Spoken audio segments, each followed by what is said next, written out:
கர்த்தருடைய வார்த்தைக்கு திருப்புவோம். அப்போஸ்தலனாகிய பவுல் ரோமருக்கு எழுதின நிருபம் 16, ரோமர் கடைசி அதிகாரம் 16ஆம் அதிகாரம் வசனம் 20. சமாதானத்தின் தேவன் சீக்கிரமாய் சாத்தானை உங்கள் கால்களின் கீழே நசுக்கி போடுவார். நம்முடைய கர்த்தராகிய இயேசு கிறிஸ்துவுடைய கிருபை உங்கள் அனைவருக்கும் கூட இருப்பதாக. மறுபடி வாசிப்போம். சமாதானத்தின் தேவன் சீக்கிரமாய் சாத்தானை உங்கள் காலின் கீழே நசுக்கி போடுவார். நம்முடைய கர்த்தராகிய இயேசு கிறிஸ்துவுடைய கிருபை உங்கள் அனைவரோடும் கூட இருப்பதாக. ஆமென். ஜெபிப்போம். பரலோகத்துக்கு நல்ல தகப்பனே, நன்றியோடு துதிக்கிறோம், தோத்தரிக்கிறோம். இந்த விலையேறப்பட்ட நாளுக்காய் நன்றி. சபை கூடி வருதலை நீர் ஆசீர்வதிப்பதற்காய் நன்றி. வந்திருக்கிறவர்களை பேர்பராக நீர் ஆசீர்வதிக்க போகிறீர். சாத்தானை எங்கள் காலின் கீழே போட்டு மிதிக்கும்படியாய் நீர் அதிகாரம் கொடுத்திருக்கிற உமக்கு நன்றி. கர்த்தாவின் சகல பிரஸ்தாபத்தை பார்க்கலாம் என்னுடைய வார்த்தையை மகிமைப்படுத்துகிறீர். மனுஷன் அப்பத்தினால் மாத்திரமல்ல, தேவனுடைய வாயிலிருந்து புறப்படுகிற ஒவ்வொரு வார்த்தையிலும் பிழைப்பாண்டு எழுதியிருக்கிற வார்த்தைக்காய் நன்றி. உடைய வார்த்தையை அனுப்பி எங்களை அழிவுக்கு தப்புவிக்கிறீர், எங்களை சுகமாக்குறீர், எங்களை பலப்படுத்துகிறீர். பரிசுத்த ஆவியை கொண்டு நீர் எங்களோடு பேசுகிற உடைய வார்த்தைக்காக நன்றி. இயேசுவின் நாமத்திலே கேட்கிற நல்ல பிதாவே, ஆமென். ஹல்லேலூயா. பிரியமானவர்களே, இந்த நாளிலும் சமாதானத்தின் தேவன் அப்படின்ற தலைப்புல ஆண்டவருடைய வார்த்தையை கொடுக்கிறேன். ரொம்ப பயனுள்ளதா இருக்கும். இது ஒரு புதிய வெளிப்பாடு. இந்த செய்தியை கேட்கிற அநேகருக்கு பிடிக்குதா பிடிக்கலையான்னு எனக்கு தெரியாது. நீ இப்படித்தான் பேசணும் அப்படின்னு சொல்லி பரிசுத்த ஆவியானவர்களுக்கு வெளிப்படுத்துகிறார். வசனத்தை வெளிப்படுத்துகிறார். வசனத்தின் மூலம் பேசுகிறார். அவர் பேசுகிற தேவன், அவர் ஜீவன் உள்ள தேவன். அதனால யார் ஏற்றுக்கொள்றாங்க, ஏற்றுக்கொள்ளல, யார் குறை சொல்றாங்க, குறை சொல்லன்னு எனக்கு கவலை கிடையாது. கர்த்தர் சொன்ன செய்திய நான் ஏற்றுக்கொள்ளுகிறேன். நான் ஏற்றுக்கொண்ட கர்த்தருடைய வார்த்தைய கர்த்தர் எனக்கு தந்த சபை மக்களுக்கு கொடுக்கிறேன். அல்லேலூயா. இந்த வார்த்தை ஆடியோ வாயிலாக வெளியிலேயும் போகிறது. இதை ஏற்றுக்கொள்ளுகிறவர்கள் பாக்கியவான்கள். ஏற்றுக்கொள்ளாதவர்களை பத்தி எனக்கு கவலையே கிடையாது. அல்லேலூயா, அல்லேலூயா சொல்லுவோம். இந்த நாளிலும் சமாதானத்தின் தேவன், அந்த ரோமர் 16:20 வசனம் மறுபடியும் வருது. சமாதானத்தின் தேவன் சீக்கிரமாய் சாத்தானை உங்கள் கால்களின் கீழே நசுக்கி போடுவார். நம்முடைய கர்த்தராகிய இயேசு கிறிஸ்துவுடைய கிருபை உங்களுடனே கூட இருப்பதாக. ஆமென். சாத்தானுடைய தலைய இயேசு கிறிஸ்து ஏற்கனவே சிலுவையில நசுக்கிட்டாரு.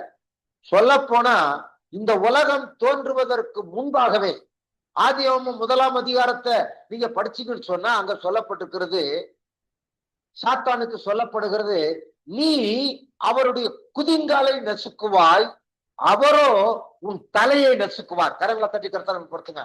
உலக தோற்றத்திற்கு முன்பாகவே சாத்தானுடைய தலைய இயேசு சிலுவையில நசுக்கி விட்டார். அதான் சத்தியம். நம்ம சாத்தானை பத்தி பேசவே கூடாது. சாத்தானை சோதிக்கிறான், சாத்தானை வேதனைப்படுத்துறான், சாத்தான் என்னை துக்கப்படுத்தான். சாத்தான் சிலுவையில நசுக்கப்பட்டவன், சாத்தான் தோற்கடிக்கப்பட்டவன், சாத்தான் விரட்டப்பட்டவன், சாத்தான் புறக்கணிக்கப்பட்டவன். ஆனா வீட்டுக்குள்ள சாத்தானை கொண்டு வரக்கூடாது. ஒரு சின்ன பிரச்சனை வந்தா சாத்தானுடைய பாடுகள், சாத்தானுடைய போராட்டமா இருக்கு. ஒரு சின்ன கவலை வந்தா சாத்தானுடைய வேதனையா இருக்கு. ஒரு சின்ன வியாதி வந்தா இது சாத்தானுடைய கிரியர். அவனை மகிமைப்படுத்தக்கூடாது. அவன் சிலுவையிலே நசுக்கப்பட்டவன், சிலுவையிலே தோற்காட்டிக்கப்பட்டவன். அவனை பத்தியே பேசக்கூடாது. இயேசுவை பத்தி பேசுங்க. பிரச்சனையா இயேசுவை பத்தி பேசுங்க. தோல்வியா இயேசுவை பத்தி பேசுங்க. வேதனையா இயேசுவை பத்தி பேசுங்க. கவலையா இயேசுவை பத்தி பேசுங்க. அவர்தான் மருந்து. இயேசுவின் ரத்தம் தான் மருந்து. கரங்களை கட்டி கர்த்தரை. ஹல்லேலூயா. வேதம் சொல்லுகிறது, யோவான் சுவிசேஷத்துல சொல்லப்படுகிறது, குமாரனை உயர்த்தும் போது அநேகரை அவர் தம்மாண்டை இழுத்துக் கொள்ளுவார். அல்லேலூயா.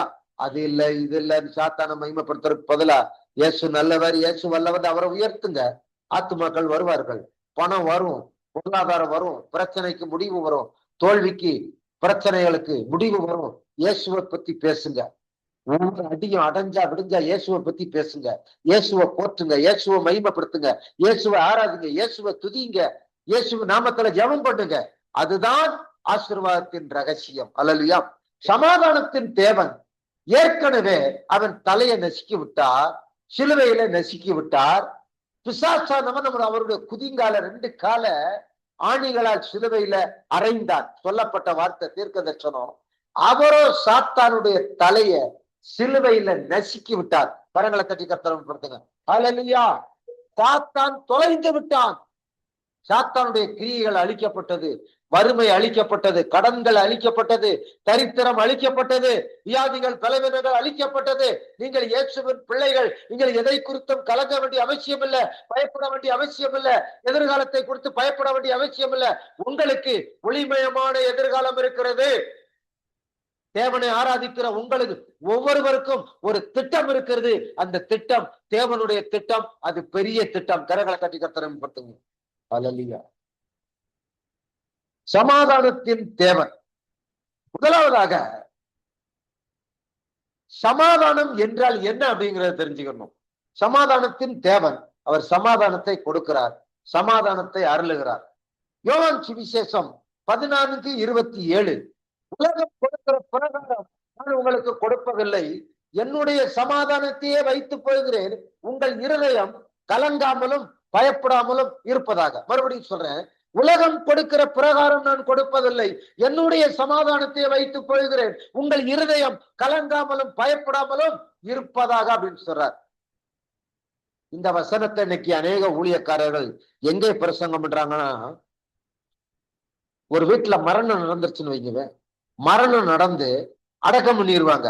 அடக்கம் பண்ணிட்டு ஒரு 2 நாள் கழிச்சோ அல்லது ஒரு 7 நாள் கழிச்சோ ஒரு தோத்திர கூட்டம் வைப்பாங்க. அந்த தோத்திர கூட்டத்துல இந்த வசனத்தை பேசுவாங்க. அல்லையா? இது மரண வீட்டுல பேசுகிற வசனம் இல்ல. வாழ்நாள் முழுவதும் நம்ம வாழ்க்கையில அபியாசிக்கக்கூடிய, வாழ்நாள் முழுவதும் கடைபிடிக்க வேண்டிய ஒரு சமாதானத்தின் வசனம் யோவான் 14:27. உலகம் கொடுக்கிற பிரகாரம் நான் உங்களுக்கு கொடுப்பதில்லை, என்னுடைய சமாதானத்தையே வைத்து போகிறேன் சொல்றார். அப்ப சமாதானம் என்றால் என்ன என்பதை நாம் தெரிந்து கொள்ளணும். இதுவரைக்கும் யாருமே சொல்லாத வார்த்தையை நான் சொல்றேன், ஆண்டவர் தந்த வார்த்தையை சொல்றேன், பரிசுத்த ஆவியை வெளிப்படுத்தின சொல்றேன். சமாதானம் என்று சொன்னால் என்ன இதுவரைக்கும் யாருமே சொல்லல. அதனாலதான் சொல்றேன், இதை யாரும் ஏற்றுக்கொள்றாங்களா என்னன்னு தெரியல. சமாதானம் என்றால் என்ன? இயேசு இல்லாமல் எப்படி வாழவே முடியாதோ, இயேசு இல்லாம என்னால வாழ முடியாதுங்க, இயேசு இல்லாம நான் சுகமாக்க முடியாது, இயேசு இல்லாம நான் நிம்மதியா இருக்க முடியாது அப்படின்னு எப்படி சொல்றோம்?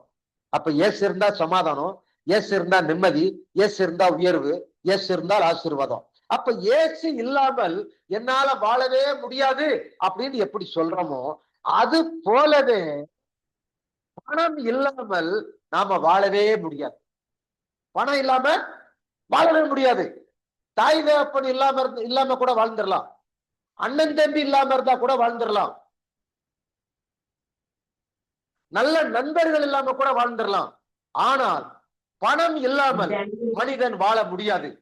இயேசு இல்லாமல் எப்படி மனிதன் இந்த உலகத்துல வாழ முடியாதோ, அதை போல தேவன் தருகிற ஐஸ்வர்யம் பணம் இல்லாமல் ஒரு மனிதன் இந்த உலகத்துல வாழவே முடியாது. ஆமென் சொல்லுங்க. அல்லேலூயா. பணம் இல்லைண்டா என்ன வரும் தெரியுமா? பணம் இல்லைண்டா கவலை வரும், வேதனை வரும், துக்கம் வரும். ஏன்? பணம் இல்லைண்டா யாருமே மதிக்க மாட்டாங்க. பணம் இல்லைண்டா ஒரு இடம் வாங்க முடியாது, பணம் இல்லைண்டா ஒரு வீடு கட்ட முடியாது, பணம் இல்லைண்டா பிள்ளைகளை படிக்க வைக்க முடியாது, பணம் இல்லைண்டா பிள்ளைகளுக்கு திருமணம் பண்ணி கூட முடியாது, பணம் இல்லைண்டா ஏழைகளுக்கு உதவி செய்ய முடியாது. பணம் இருந்தா தான் இடம் வாங்க முடியும், பணம் இருந்தா தான் வீடு கட்ட முடியும், பணம் இருந்தா தான் சபை கட்ட முடியும், பணம் இருந்தா தான் பிள்ளைகளை படிக்க வைக்க முடியும், பணம் இருந்தா தான் பிள்ளைகளுக்கு திருமணம் பண்ணி வைக்க முடியும், பணம் இருந்தா தான் ஏழை எளிய மக்களுக்கு தான தர்மம் பண்ண முடியும். அல்லேலூயா. எனக்கு இயேசு இருந்தா போதும்யா, எல்லாமே வேணாம் அப்படிங்கிற ஒரு தவறான ஜெபம் இருக்கு. இயேசு இருந்தாலே போதும், எல்லாமே வரும். அல்லேலூயா. சாது சுந்தர் சிங் சீக்கிய குலத்துல பிறந்து ரட்சிக்கப்பட்ட ஒரு மனிதன், எலியாவை போலவே எடுத்துக்கொண்ட ஒரு மனிதன். அவர் அடிக்கடி ஜெபிக்கிற ஒரு ஜெபம் சாது சுந்தர் சிங் ஜெபிக்கிற ஜெபம். எப்படி ஜெபம் பண்ணுவாரா? அதை படிக்கும் போது முதல் ஆச்சரியமா இருக்கும், முடிவை பார்க்கும் போது மிகப்பெரிய ஆச்சரியமா இருக்கும். சாது சுந்தர் சிங்கின் ஜெபம், ஆண்டவரே இந்த உலகம் எனக்கு வேண்டாம், உலக மாமிசம் எனக்கு வேண்டாம், இந்த உலக இச்சைகள் வேண்டாம், பணம் பொருள் எதுவுமே எனக்கு வேண்டாம், வீடு வாசல் எதுவுமே வேணாம், நண்பர்கள் எனக்கு வேண்டாம், எதுவுமே வேண்டாம் ஆண்டவரே. இயேசுவே நீர் மட்டும் என்னை விட்டு பிரியவே கூடாது. இயேசுவே நீர் மட்டும் என் கூடவே இருக்க வேண்டும். முதல் எதுவுமே வேணாம், பரலோகம் கூட எனக்கு வேண்டாம் அப்படின்னு வரான், ஜெபம் பண்ணுவாராம். இயேசுவே நீர் மட்டும் என் கூடவே இருக்கணும். நீர் இருக்கிற இடமே பரலோகம். நீர் இருக்கிற இடம், நீ என் கூட இருந்தா எனக்கு எல்லாமே வந்து விடும் வரான். கரங்களை தட்டி கருத்த பண்ணுங்க. அல்லேலூயா. இயேசு கூட இருந்தால், இயேசு கூட இருந்தா வீடு வந்துரும், வாசல் வந்துரும், நண்பர் வந்துருவாங்க, உற்றார் உறவினர்கள் வந்துருவாங்க, ஆத்துமாக்கள் வந்துரும், காரு பங்களா வீடு வாசல் எல்லா ஜனங்கள் வந்துருவாங்க. ஏசி இல்லைடா நாய் கூட வராது. அல்லேலூயா. ஏசி இல்லைடா கழுதை கூட மதிக்காது. சும்மா ஏசு ஏசுன்னு சொல்லிட்டு தெரிய வேண்டியதான். நீ விசுவாசி, நான் ரட்சிக்கப்பட்டிருக்கிறேன், நான் அந்நிய பாசை பேசுறேன், பரிசுத்தாவியை பெற்றிருக்கிறேன், நான் ஊழியம் செய்யறேன்னு சொல்லி சும்மா வெறுமனே ஊழியம் செஞ்சுட்டு இருக்கல, ஒரு பலனுமே கிடையாது. இயேசுவை ப்ரூவ் பண்ணணும். இயேசு நம்ம கிட்ட இருக்கிறத ப்ரூவ் பண்றது என்ன தெரியுமா? நல்ல ஆரோக்கியம், நல்ல சுகம், நல்ல விடுதலை, நல்ல சந்தோஷம், நல்ல ஆனந்தம், நல்ல மகிழ்ச்சி, நல்ல மரியாதை, நல்ல உயர்வு, நல்ல வீடு, நல்ல காரு வாகனம், சைக்கிள், தைதி தக்க சைக்கிள் இருக்கலாம், டூ வீலர் இருக்கலாம், காரு, நல்ல வாகனங்கள், நல்ல நண்பர்கள், நல்ல ஜனங்கள். என்ன இவரை தேடி அடிக்கடி ஜனங்கள் வந்து போயிட்டு இருக்கிறாங்க அப்படின்றது மகிழ்ச்சியா? என்ன இந்த ஆளு இருக்கிறது தெரியல, இருக்கிற இடமே தெரியாம இருக்கா இந்த ஆளு, என்ன பாவம் செஞ்சானோ அப்படின்றது ஊழியமா கிடையாது. எப்ப பார்த்தாலும் ஒருத்தரை தேடி வந்து போயிட்டே இருக்கணும். அல்லேலூயா. ஜனங்கள் வரணும், ஜனங்கள் நேசிக்கணுமா? இயேசு கூட இருக்கணும். இயேசு இல்லாம ஊழியம் கிடையாது. இயேசு இல்லைன்னா வாழ்க்கை கிடையாது. இயேசு இல்லைன்னா வருமானம் கிடையாது. இயேசு இல்லைன்னா ஜனங்கள் கிடையாது. அல்லேலூயா. அப்ப இயேசுதான் பணம், பணம் தான் இயேசு. எந்த ஊழியக்காரனுமே சொல்லாத வார்த்தைய நான் உங்களுக்கு சொல்லித்தரேன், புரிஞ்சுக்கங்க. கடங்களை தட்டி கத்தரமைப்படுத்துங்க. அல்லேலூயா. இயேசுதான் பணம், பணம் தான் இயேசு. அல்லேலூயா. பணத்தை தருகிறவர் இயேசு, ஐஸ்வர்யத்தை தருகிறவர் இயேசு, ஐஸ்வர்யத்தை சம்பாதிக்க பலன் தருகிறவர் இயேசு. அல்லேலூயா.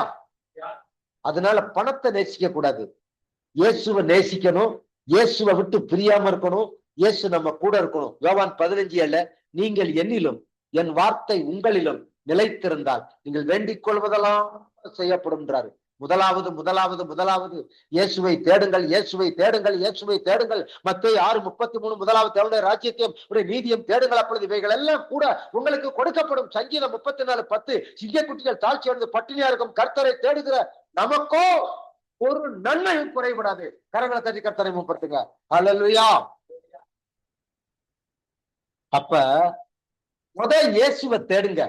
அப்ப பணம் தேடுகிற வழியை கர்த்தர் உண்டாக்குவார். அல்லேலூயா. அவர் வானத்தை திறப்பார், புதிய கதவுகளை திறக்குவார், உதவி செய்கிற ஜனங்களை அனுப்புவார். உங்கள் களஞ்சியங்கள் நிரம்பும். உங்க போஸ்ட் ஆபீஸ் கணக்கு ஆசீர்வாதமா இருக்கும், உங்க வங்கி கணக்கு ஆசீர்வாதமா இருக்கும். இந்த மாதிரி இயேசுவை தேடினால் உங்கள் வங்கி கணக்கு வெறுமையா இருப்பதில்லை, அது நிரம்பி வழியும். அல்லேலூயா. அல்லேலூயா. அப்ப நீங்க இயேசுவை தேடுங்க. நீங்க வேலையை தேடுறதுக்கு முதல்ல இயேசுவை தேடுங்க, பணத்தை தேடுறதுக்கு முதல்ல இயேசுவை தேடுங்க, மாப்பிள்ளையை தேடுறதுக்கு முதல்ல இயேசுவை தேடுங்க, பொண்ணை தேடுறதுக்கு முதல்ல இயேசுவை தேடுங்க, இடம் வாங்குறதுக்கு முதல்ல இயேசுவை தேடுங்க, வீடு கட்டுறதுக்கு முதல்ல இயேசுவை தேடுங்க. எல்லாமே நல்லபடியா நடக்கும். அல்லேலூயா. குறைய வைக்க மாட்டார். இயேசுவை தேடுறவங்க கெட்டு போனதா சரித்திரம் கிடையாது. அல்லேலூயா. அத முதலாவது பணம் இருக்கணும். இயேசு இருந்தா பணம் இருப்பார். ஏன் ஒரு ஊழியக்காரன் வீட்டுல, ஒரு குடும்பத்துல, விசுவாசிக்க வீட்டுல ஏன் வளர்ச்சி இல்ல, ஏன் பொருளாதார செழிப்புல, ஏன் கடன்ல இருக்காங்கன்னு சொன்னா அவங்க இயேசுவுக்கு கொடுக்க வேண்டிய மரியாதையை கொடுக்கல, கல்வாரிக்கு கொடுக்க வேண்டிய மரியாதையை கொடுக்கல. ஆனா உபவாச ஜெபத்துக்கு போறான், ஆல் நைட் பிரேயருக்கு போறான், ஜெபத்துக்கு போறான், ஊழியர் கூடத்துக்கு போறான், வளர்ச்சி இல்ல. ஏன்? எல்லாத்துக்கும் முக்கியத்துவம் கொடுக்கிறான், கல்வாரி பாடுகளுக்கு முக்கியத்துவம் இல்லை, கல்வாரியில சிந்தப்பட்ட இயேசுவின் ரத்தத்துக்கு முக்கியத்துவம் இல்லை, இயேசுவை தேடுவதில் முக்கியத்துவம் இல்லை. அதான் பஞ்சம். அவன் வீட்டுக்குள்ள பஞ்சம், வங்கி கணக்குல பஞ்சம், பாக்கெட் மணியில பஞ்சம், கையின் பிரயாசத்துல பஞ்சம், வேலையில பஞ்சம். கர்த்தருக்கு பயந்தவருடைய வழிகள் நடக்கிறவனுக்கு பஞ்சமில்லாத ஆகாரம், பஞ்சமில்லாத உணவு. அல்லேலூயா. சங்கீதம் 37:25 தாவீது சொல்றார், நான் இளைஞனுமாய் இருந்தேன், நான் முதிர் வயதுள்ளவனுமாய் இருந்தேன். நீதிமானுடைய சந்ததி அப்பத்துக்காக இறைந்து திரிவதில்லை. கரங்களை தட்டி கர்த்தரை முன்னுமா. அல்லேலூயா. இயேசுவை தேடுங்க. உங்க பிள்ளைகளுக்கு இயேசுவை சொல்லிக் கொடுங்க. இயேசுவின் பரிசுத்தத்தை சொல்லிக் கொடுங்க. இயேசுவின் நீதியை சொல்லிக் கொடுங்க. இயேசுவின் உண்மையை சொல்லிக் கொடுங்க. இயேசுவின் சத்தியத்தை சொல்லிக் கொடுங்க பிள்ளைகளுக்கு. அல்லேலூயா. அதான் சமாதானம் என்றால் என்ன? பணம் நம்மோடு கூட இருக்கிறது. இயேசு நம்மோடு கூட இருந்தா பணம் நம்மோடு கூட நிரம்பிக்கிட்டே இருக்கும். அது தான தர்மம் பண்ணலாம், ஏழைகளுக்கு உதவி செய்யலாம், நம்மள நல்லா வாழலாம். அல்லேலூயா. இரண்டாவது காரியம், இயேசு இல்லை என்றால் சமாதானம் இருக்காது. இயேசு இல்லாத வீட்டுல சமாதானம் இருக்காது. நடைப்பணமா இருக்கலாம், ஊழியம் செய்யலாம், ஜெபிக்கலாம், உபவாச கூட்டத்துக்கு போகலாம், ஆல்நைட் பிரேயர் போகலாம், நடைப்பணமாக வாழலாம். புலிவாலை பிடிச்சது மாதிரிதான், விட்டால் ஆபத்து, விடாம இருந்தால் ஆபத்து. இந்த மாதிரி கிறிஸ்தவர்கள், அநேக கிறிஸ்தவர்கள் புலிவாலை பிடித்த கிறிஸ்தவர்களை போல வந்துட்டோம், ரசிக்கப்பட்டோம்னு சொல்லிட்டோம், இனி மறுதளிச்சு போன சொந்தக்காரையெல்லாம் கேள்வி பண்ணுவான், கிண்டல் பண்ணுவான், அன்னைக்கே சொன்னோம்லடான்னு சொல்லுவான். அப்படினால எப்படியாவது நல்லா இருக்கிறது மாதிரி, பணம் கிடையாதுங்க பாரு. அநேக கிறிஸ்தவங்க வாழ்க்கையில பணம் கிடையாது, சொத்து கிடையாது, வீடு வாசல் கிடையாது, ஆனா எல்லாம் இருக்கிறது மாதிரி புல்டப் பண்ணி வாழ்ந்துகிட்டு இருக்கான். டூப்ளிகேட்டான வாழ்க்கை, டூப்ளிகேட்டான கிறிஸ்தவர்கள், பேர் கிறிஸ்தவ மாதிரி வாழ்ந்துகிட்டு இருக்கான். அது கிறிஸ்தவ வாழ்க்கை கிடையாது. அப்ப இயேசு இல்லை என்றால் சமாதானம் இருக்காது. ஒண்ணு, இயேசுதான் பணம். இயேசு இருந்தா பணம் இருக்கும், இயேசு இருந்தா செழிப்பு இருக்கும், இயேசு இருந்தா ஆசீர்வாதம் இருக்கும். ரெண்டு, இயேசு கூடவே இருந்தால் குறைவே இருக்காது. அல்லேலூயா. என்ன சொல்றாரு? எபிரேயர் 13:5, எபிரேயர் நிருபத்தை எடுத்துக்கொள்ள. கடைசியில 13:5 என்ன எழுதப்பட்டிருக்கு எடுப்போம். எபிரேயர் 13:5, நீங்கள் பண ஆசை இல்லாதவர்களாய் நடந்து உங்களுக்கு இருக்கிறவைகள் போதுமென்று எண்ணுங்கள், நான் உன்னை விட்டு விலகுவதும் இல்லை, உன்னை கைவிடுவதும் இல்லை என்று அவர் சொல்லியிருக்கிறார். அப்ப என்னை விட்டு விடாத பண்றாரு. அல்லேலூயா. பண ஆசை உனக்கு தேவையில்லை, என்னைய நீ விட்டு விடாத, என்னைய கூட வச்சுக்கிட்டேன்டா, உன் பணத்தவே நான் சந்திப்பேன், உன்னை சுகமாக்குவேன், உன்னை பாதுகாப்பேன் அப்படின்றாரு. அப்ப இயேசுவை விட்டு விடாம வச்சுக்கிட்டாலே பண ஆசீர்வாதம் வந்துகிட்டே இருக்கும். நம்ம கையிட்டு செய்ய வேலையை ஆசீர்வதிப்பார், தொழில் ஆசீர்வதிப்பார், பிள்ளைகளை ஆசீர்வதிப்பார், பிள்ளையோட படிப்பு ஆசீர்வதிப்பார். சரிங்களா? அடுத்து, இயேசு விலகி விட்டால் சமாதானம் இருக்காது. இயேசு நம்மகிட்ட இல்லைடா, அங்க சமாதானம் இருக்காது. குடும்பத்துல சமாதானம் இருக்கு, எப்ப பார்த்தாலும் சண்டைகளும் சச்சரவுகளும் கடன்களும் தரித்திரங்களும் அந்த வீட்டுல இருக்கும். ஆனா கிறிஸ்தவங்க ஞாயிற்றுக்கிழமை பார்த்தா அடே அப்பா குளிச்சு ட்ரெஸ் பண்ணி வெள்ளச்சேலை வெள்ளச்சேட்டிகளை கட்டிட்டு பைப்புல உன கக்கத்துல எழுதிட்டு அப்படியே நீதிமான் மாதிரி போவாங்க. ஆனா வீட்டுல விடிஞ்சா அடைஞ்சா சண்டை, பிரச்சனை, போராட்டம். ஞாயிற்றுக்கிழமை மட்டும் நடிப்பு, சபையில நடிப்பு. தோத்திரம் பிரதர், தோத்திரம் சிஸ்டர், எப்படி இருக்கிறீங்க? நல்லா இருக்கும். நல்லாவே இல்லை, ஆனா நல்லா இருக்கம்னு போய் சொல்றான். நடிப்பு, பூராமே நடிப்பு. ஞாயிற்றுக்கிழமை ஆராதனையில நடிப்பை பார்த்தா அடேங்கப்பா, பிரசங்கத்தை பார்க்கணும், ஜெபத்தை பார்க்கணும், துதி ஆராதனை பார்க்கணும், கிறிஸ்தவர்களோட நடிப்பு தான் பெருசா இருக்கும். ஞாயிற்றுக்கிழமை ஒண்ணுமே இருக்காது, ஆனா பறவையில நல்லா இருக்கேன். பொய், டூப்ளிகேட், டூப்ளிகேட்டான கிறிஸ்தவர்கள். இயேசு இல்லாவிட்டால் சமாதானம் இருக்காது. ரெண்டு, இயேசு கூடவே இருந்தால் சமாதானம் இருக்கும். அல்லேலூயா. சமாதானம் இருக்கும். அடுத்து, பணம் இருந்தால் சமாதானம் இருக்கும், பணம் இல்லாவிட்டால் சமாதானம் இருக்காது. பணம் இருந்தா சமாதானம் இருக்கும். பணம் இருந்தா பாருங்க, அங்க துதி, பாட்டு, ஆராதனை, சந்தோஷம், கொண்டாட்டங்கள் இருக்கும். இதுல என்ன தப்பு தெரியுமா? பணம் வந்த உடனே இயேசுவை மறந்துடுறான், அதான் பெரிய தப்பு. பணம் வந்த உடனே செப குறைவு, வேத வாசிப்பு குறைவு, ஆராதனை குறைவு, உபவாச குறைவு, இதெல்லாம் குறைஞ்சிருது பணம் வந்துட்டா. பணம் இல்லாத போது ஆராதனை இருக்கும், துதி இருக்கும், உபவாசம் இருக்கும், ஜெபம் இருக்கும், ஊழியம் இருக்கும், எல்லாமே இருக்கும். பணம்னு பெருகிடுச்சுன்னு வச்சுக்கவே, சில ஊழியக்காரன் பணம் பெருகணும்னு நான் பார்த்த அளவுல 20 வருஷத்துல பணம் பெருகின உடனே ஊழிய தரிசனத்தை தங்க பொண்டாட்டிகிட்ட கொடுத்துட்டு பொண்டாட்டி பின்னால தர்றான் அநேக ஊழியக்காரன். நான் பார்த்திருக்கேன். மதுரையில பார்க்க முடியும், திருச்சியில பார்க்க முடியும், சென்னையில பார்க்க முடியும், பட்டணத்துல பார்க்க முடியும். அநேக ஊழியக்கார ஆரம்பத்துல அனலா இருந்தா, பணம், காரு, பங்களா, சொத்துன்னு பெருகின உடனே ஊழியத்தையும் ஊழிய தரிசனத்தையும் பொண்டாட்டிட்ட கொடுத்தான். ஆரம்பத்துல ஐயா இந்த மாதிரி உதவி செய்யுங்கடா, அப்படியா, சரி செஞ்சிருவோம்யா, கவலைப்படாதீங்க, நல்லா ஊழியம் செய்வான். அதே ஊழியக்காரன்ட்ட சில வருஷங்களுக்கு பிறகு நல்லா பெருகின பிறகு, ஐயா எனக்கு இந்த மாதிரி ஒரு உதவினா, அம்மாட்ட ஒரு வார்த்தை கேட்டு சொல்றேன், அம்மாட்ட கேட்டு சொல்றேன், எந்த காரியம் சொன்னாலும் அம்மாட்ட கேட்டுக்கிறேன், அம்மாட்ட கேட்டு சொல்றேன். தரிசனமும் ஊழியமும் பொண்டாட்டி கையில கொடுத்துட்டான். அங்க இயேசு கிடையாது. ஏன் ஊழியக்காரன் வாழ்க்கையில பணக்காரன் ஊழியக்காரன் வீட்டுல ஏன் வியாதி வருது, ஏன் விபத்து வருது, ஏன் விபத்துல சாகுறான்? இதுதான் காரணம். தரிசனத்தையும் ஊழியத்தையும் மனைவி கையில கொடுத்துட்டு மனைவிட்ட கேட்டுக்கிறேன், முதல்ல கர்த்தர்கிட்ட கேட்டு தரம்பிடுவான். இப்ப மனைவிட்ட கேட்டு தரம்ன்றான். ஊழியம் தரிசனமும் மனைவிட்ட போயிடுச்சு. கவனமா இருக்கணும். சீரியஸா பேசிக்கிட்டு இருக்கேன். அல்லேலூயா. இயேசுவை வந்து ஒரு கோமாளியாகவும் பரிசுத்த ஆவியான ஒரு கோமாளியாக நடத்திட்டு இருக்க வேலை கிடையாது. ஊழியம் என்பது சீரியஸ் பிசினஸ். ஊழியம் என்பது ஒரு சீரியஸ். அல்லேலூயா. பணம் இருந்தால் சமாதானம் இருக்கும். நல்லா துதிக்கலாம், சந்தோஷப்படலாம், வேணும்ன்ற இடத்த வாங்கலாம், ஏழை எளிய மக்களை தான தரம் பண்ணலாம்.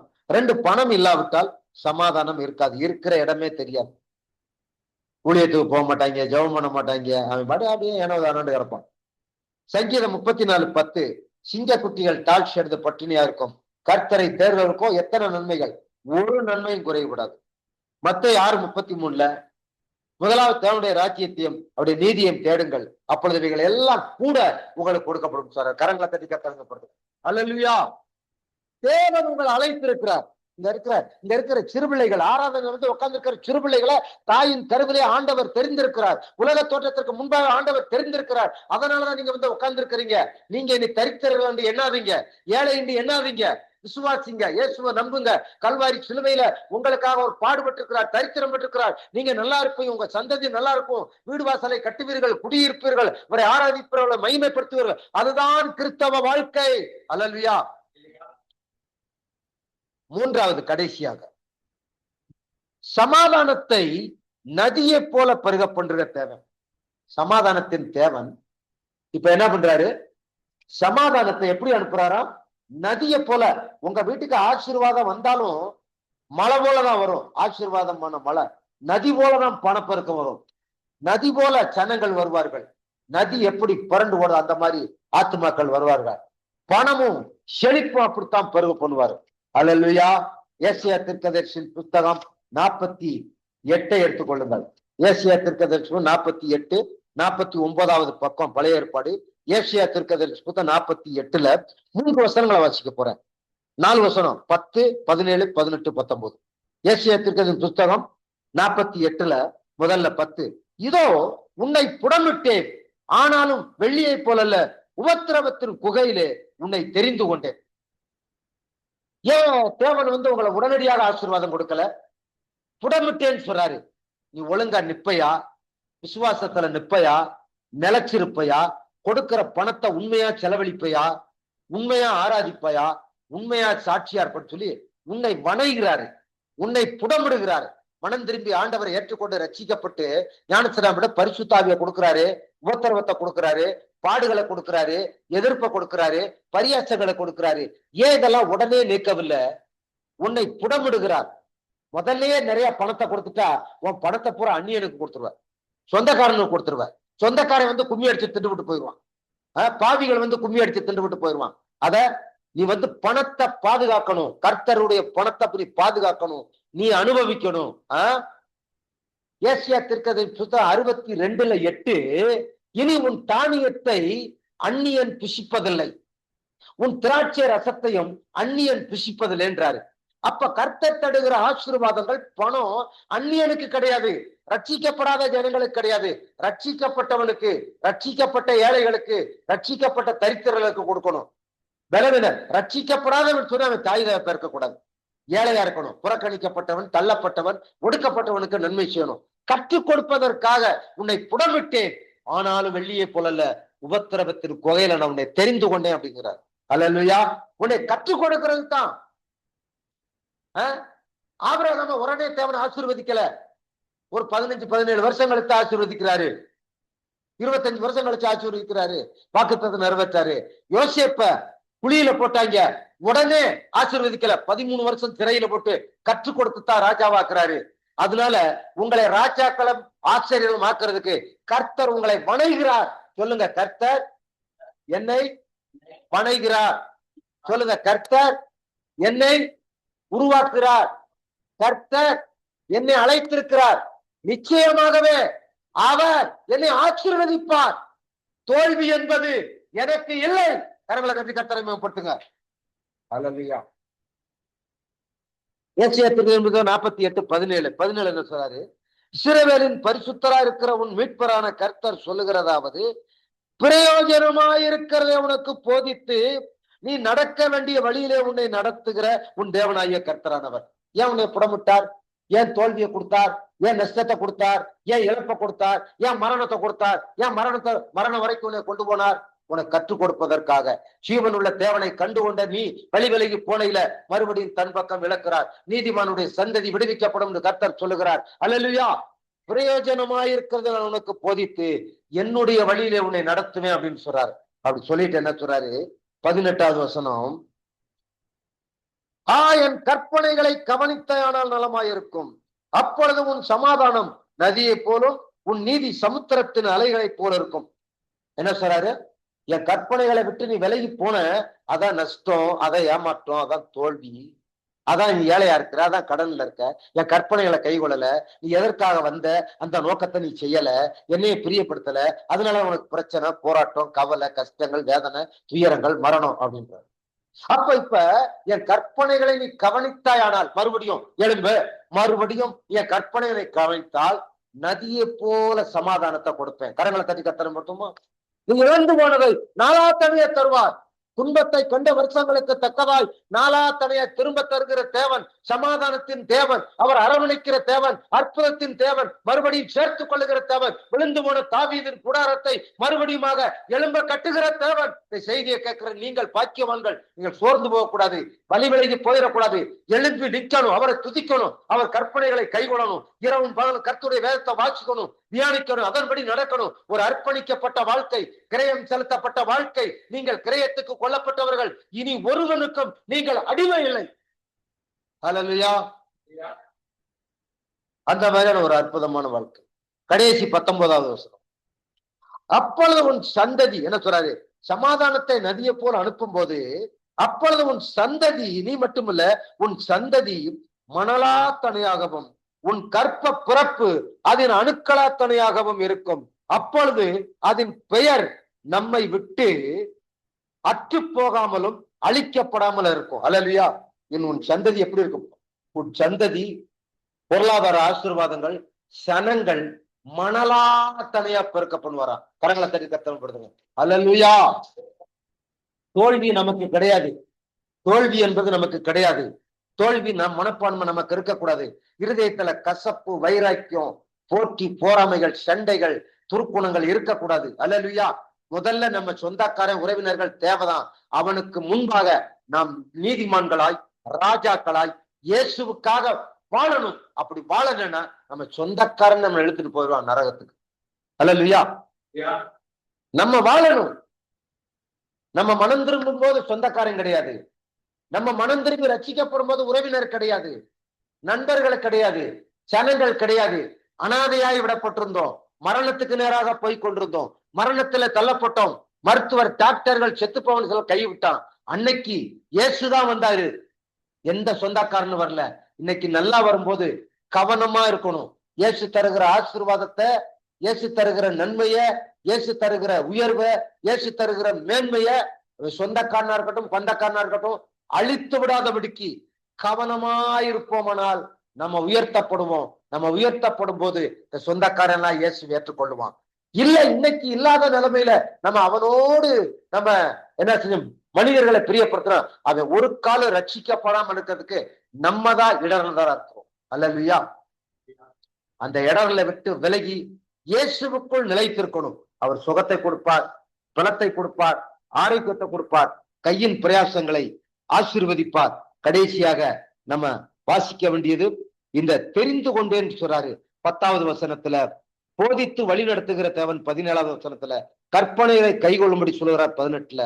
பெருக்கமான ஆசீர்வாதம், ஜனங்களையும் பணத்தையும் மணலா தனியா பெருக பண்ணுவார்.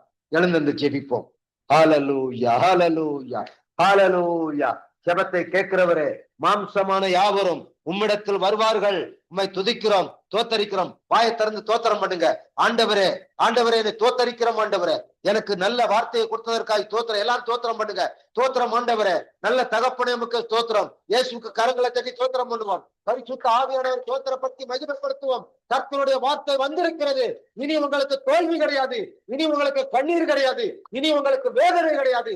இனி எல்லாமே செயமாய் முடியும். இயேசுவின் ரத்தத்தினால் விடுதலை உண்டு, இயேசுவின் ரத்தத்தினால் சமாதானம் உண்டு, இயேசுவின் ரத்தத்தினால் மீட்பு உண்டு. ஒரு ஆசீர்வதிக்கிற தேவன், சமாதானத்தின் தேவன். அவர் உங்கள் சத்துருக்களை உங்கள் காலின் கீழே போட்டு மிதிக்கும்படி அதிகாரம் கொடுத்திருக்கிறார். அவர் உங்களை பிள்ளைகளாக அங்கீகரித்திருக்கிறார். பரலோகத்தை நல்ல தகப்பனை நன்றியோடு துதிக்கிறோம். இந்த விலையேறப்பட்ட நாளுக்காக நன்றி. சபை கூடி வருதலை நீர் ஆசீர்வதித்தபடியால் நமக்கு நன்றி. பாவத்தை குறித்தும் நீதியை குறித்தும் நியாய தீர்ப்பை குறித்தும் கண்டித்து உணர்த்துகிற தேவன் ஆண்டவரை எங்களை கண்டித்து உணர்த்துவதற்காக நன்றி.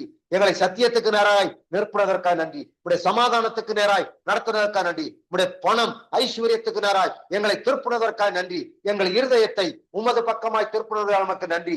சபை கூடி வருவதை ஆற்றுவதற்காக நன்றி. வந்திருக்கிற சிறுபிள்ளைகளுக்காய் நன்றி, முதியோர்களுக்காய் நன்றி, வாலிப பிள்ளைகள் குடும்பத்துக்காய் நன்றி. இந்த சபை நாளுக்கு நாள் வளர்ந்து விருத்தி அடையும்படி நீர் விரும்பி இருக்கிறபடியால் நமக்கு நன்றி செலுத்துறோம். கர்த்தாவின் இந்த செய்தி ஆடியோ வாயிலாக கேட்கிற ஜனங்கள் உணர்வடையட்டும், பலனடையட்டும், ஆசீர்வதிக்கப்படட்டும். ஆண்டவரே கர்த்தாவே, இயேசு இருக்கிற இடமே ஆசீர்வாதம், ஆசீர்வாதம் இருக்கிற இடமே இயேசு என்கிற வெளிப்பாடுகளை எங்களுக்கு கொடுத்தீர். அதற்காக நன்றி. இந்த வார்த்தைகளுக்காக எங்களை கீழ்படுத்துகிறோம். ஆண்டவரே, எங்களை ஒப்புக் கொடுக்கிறோம். குறைகள் குற்றங்களை மன்னித்து ஆண்டவரே, நாங்கள் உண்மை அற்றவர்களாக இருந்தாலும் நீர் உண்மை உள்ளவராக இருந்து எங்களை தேடி வந்ததற்காக நன்றி. மறுபடியும் நான் உங்களிடத்துல வருவேன், உங்களை திக்கற்றவர்களாக விடமாட்டேன் சொன்ன என் தேவன் எங்களை நேசிக்கிறபடியால் நமக்கு நன்றி. நாங்கள் வளரும்படி விரும்பின தேவன் நமக்கு நன்றி. நாங்கள் பெருகும்படி விரும்பின தேவன் நமக்கு நன்றி. எங்களை ஆசீர்வதிக்க விரும்பின தேவனே நமக்கு நன்றி. நீர் வெளிப்படுத்தின சத்தியத்துக்காக நன்றி. எங்களை தரை மட்டும் தாழ்த்தி ஒப்புக் கொடுக்கிறோம். பரிசுத்த ஆவிக்குள் ஒப்புக் கொடுக்கிறோம். இந்த வார்த்தைக்குள் ஒப்புக் கொடுக்கிறோம். இயேசுவின் ரத்தத்துக்குள் ஒப்புக் கொடுக்கிறோம். எங்களை தொடர்ந்து உடைய வழியில நடத்துங்க, ஆசீர்வதிங்க, காத்துக்கொள்ளுங்க. எல்லாவற்றிலும் உங்க நாமத்தை மகிமைப்படுத்துறோம், உங்க நாமத்தை உயர்த்துறோம். ஜெபங்களுக்கு பதில் கொடுத்ததற்காக நன்றி.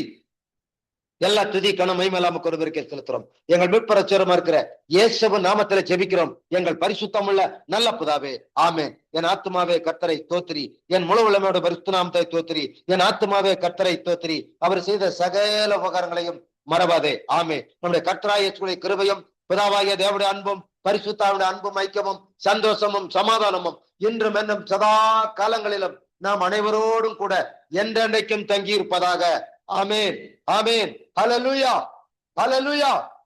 ஜெயங்கொடுக்கும் தேவனுக்கு கோடி கோடி ஸ்தோத்திரம். வாழ்வளிக்கும் இயேசு ராஜாவுக்கு வாழ்நாளெல்லாம் ஸ்தோத்திரம். ஜெயங்கொடுக்கும் தேவனுக்கு கோடி கோடி ஸ்தோத்திரம். வாழ்வளிக்கும் இயேசு ராஜாவுக்கு வாழ்நாளெல்லாம் ஸ்தோத்திரம். அல்லேலூயா, அல்லேலூயா பாடுவேன், ஆனந்த துணியால் உயர்த்துவேன். அல்லேலூயா, அல்லேலூயா பாடுவேன், ஆனந்த துணியால் உயர்த்துவேன். ஜெயங்கொடுக்கும் தேவனுக்கு கோடி கோடி ஸ்தோத்திரம். வாழ்வளிக்கும் இயேசு ராஜாவுக்கு வாழ்நாளெல்லாம் ஸ்தோத்திரம். அல்லேலூயா, அல்லேலூயா. கர்த்தர் தாமே உங்களை ஆசீர்வதிப்பார். சமாதானத்தோடு போய் வர கடவோம். God bless you, God bless you, God bless you. தேவனுக்கே மகிமை உண்டாவதாக.